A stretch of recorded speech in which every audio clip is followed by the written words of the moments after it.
Pasukan Rusia berhasil menggagalkan serangan Ukraina di dekat Donetsk. Akibatnya sebanyak 50 prajurit Ukraina tewas dan tank mengalami kehancuran.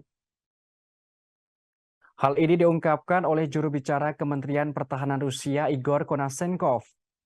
Pasukan Rusia menggagalkan upaya serangan Ukraina terhadap posisi Rusia. Upaya serangan itu diketahui dilancarkan oleh Brigade Mekanik ke-110 Ukraina dan Brigade Penerjun Payung ke-79 di dekat Donetsk. Diungkapkan, Ukraina mengalami banyak kerugian, mulai para pasukannya yang tewas dan terluka hingga tank serta sebuah mobil remuk.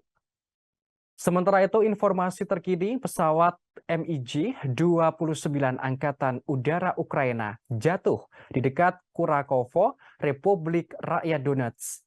Pesawat itu dijatuhkan oleh Ukraina sendiri, yakni Sistem Pertahanan Udara Rudal OSA Ukraina.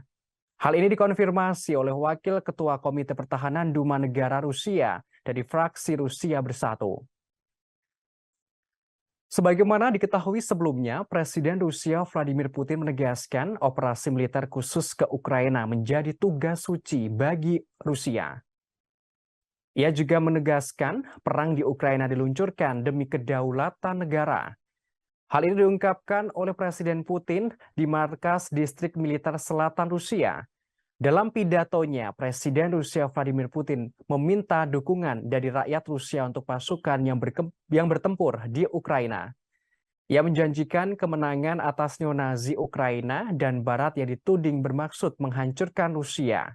Kepala negara Rusia juga mengklaim bahwa Barat memberikan segalanya untuk memanfaatkan Ukraina sebagai alat untuk merusak kedaulatan Rusia.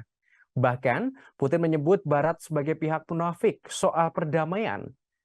Sementara itu, Menteri Pertahanan Rusia Sergei Shoigu juga membeberkan tujuan Rusia di Ukraina.